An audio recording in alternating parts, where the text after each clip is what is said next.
नमस्कार, आप देख रहे हैं दलित आवाज नंबर 1 और मैं हूं अमर कुमार।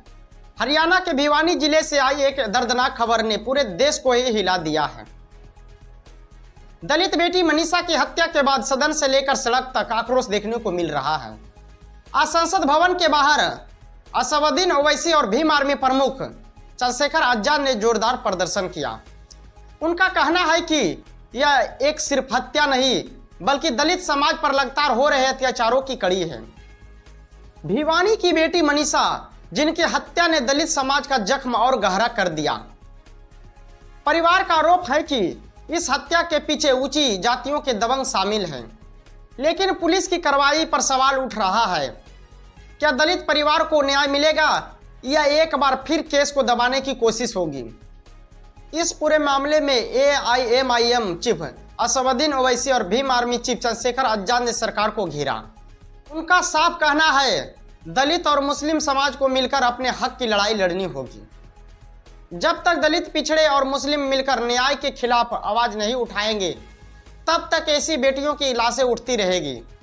सरकार जवाब दे, आखिर दलितों की जान इतनी सस्ती क्यों? हरियाणा के भिवानी में एक 19 साल की शिक्षिका जो 11 अगस्त को स्कूल गई और 13 अगस्त को उसकी डेड बॉडी 2 दिन बाद मिली। उसके माता पिता, परिवार के लोग, क्षेत्र के लोग धरने में बैठे हुए हैं। कल मैंने उस पर एक्स के जरिए अपनी बात रखी थी। उसके बाद मुख्यमंत्री ने CBI जांच की घोषणा की है।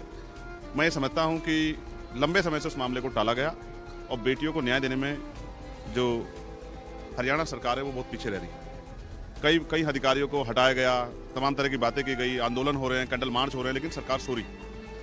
इतनी बड़ी घटना पे सरकार की चुप्पी और फिर जो है विरोध के बाद सरकार का जागना स्पष्ट करता है कि वहां बहन बेटियों के सम्मान की रक्षा नहीं हो पा रही। इसलिए मैं मुख्यमंत्री से मांग करता हूं कि उन्होंने CBI जांच की तो घोषणा कर दी है, लेकिन वो जांच फेयर हो। इसलिए सुप्रीम कोर्ट के किसी रिटायर्ड जज की निगरानी में या वर्तमान जज की निगरानी में वो जांच हो और उस बेटी को न्याय मिले, क्योंकि उसके परिवार के लोग इतने दिन से आंदोलन में बैठे। और आपको जानकर दुख होगा कि उस बेटी का अंतिम संस्कार भी अभी तक नहीं हुआ। 11 तारीख से आज जो है 20 तारीख हो गई है, 9 दिन बीत गए हैं, लेकिन वो बेटी जो है अंतिम संस्कार के लिए तरस रही है।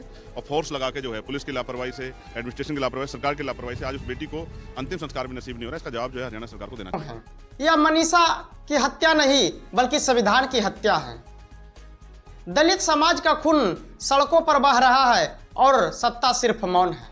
हम न्याय लेकर रहेंगे, चाहे सड़क पर संघर्ष करना पड़ेगा या संसद के दरवाजे खटखटाने पड़े।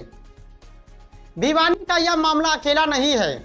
आज पूरे देश से ऐसी खबरें आ रही है जहां दलित बेटियों के साथ रेप, हत्या और अत्याचार हो रहा है। लेकिन सवाल है, क्या दलितों को सिर्फ नारे और वादे मिलेगा या असली न्याय? मनीषा के परिवार का आरोप है कि पुलिस शुरू से मामले को हल्का दिखाना चाहती थी। कहा जा रहा है कि FIR में भी कई धाराएं नहीं जोड़ी गई। अब सवाल यह उठता है कि क्या दलित परिवार को इंसाफ दिलाने के बजाय दबाव डालकर चुप कराया जाएगा? ओवैसी और चंद्रशेखर जैसे नेता इस मुद्दे को उठाकर एक बड़ा संदेश देना चाहते हैं। दलितों और वंचितों की लड़ाई अब संसद के भीतर भी गूंजेगी और सड़कों पे भी। लेकिन असली लड़ाई है न्याय की, समानता की और दलित बेटियों की सुरक्षा की।